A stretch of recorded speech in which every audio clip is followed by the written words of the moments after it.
Hello and welcome to your UniSA online course Construction Cost Planning. Week 8 we'll talk about project costs. Remember last week we looked at functional cost planning. We looked at costing parts of a building based on their specific functions. This week we will be looking at items excluded from the total building costs, which are sometimes termed below the line costs. These costs may be separated from the prime building costs subtotal. They're still included in the total cost of the project.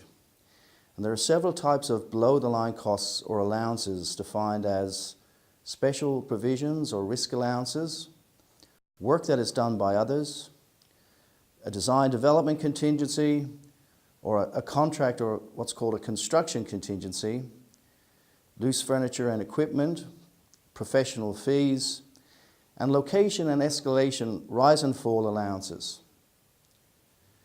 It is very important when undertaking building cost planning services for a client that they are fully informed as to what has been included in the overall projected cost of any budget.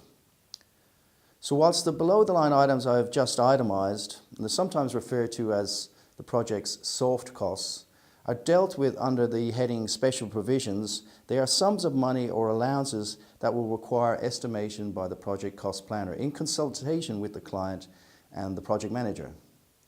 For example, in early cost plans before the completion of the consultant's work, the architect's fees might be best estimated as a percentage based on the building cost. However, the actual final fees would only be known after the consultant has invoiced the client based on actual hours of work and attendance at site and other meetings. It is possible that the client may wish that some item, let's say for example it's a statue or a work of art, is included in the budget, but this is work done by others outside the contractor's obligation to deliver the base building, and it would not be part of the builder's tender figure. Another important aspect of special provisions is the concept of escalation amounts or locality factors. Now, escalation essentially is a forward adjustment of the total project cost to account for anticipated cost increases to the future tender date and completion, where the cost plan is based on rates applicable at the time that it is presented to the client.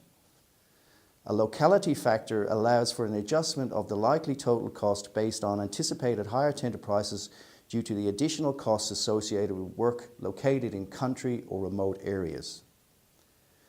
So at the end of this week, on completion of learning activities and tasks, students will be able to understand the definition of the non-building and special provision elements of the AIQS cost planning method, describe and develop techniques for escalating the cost base to a tender date and beyond, explain the use of contingencies such as contract contingency and design contingency, and calculate a total project cost using the above factors applied to a base building cost.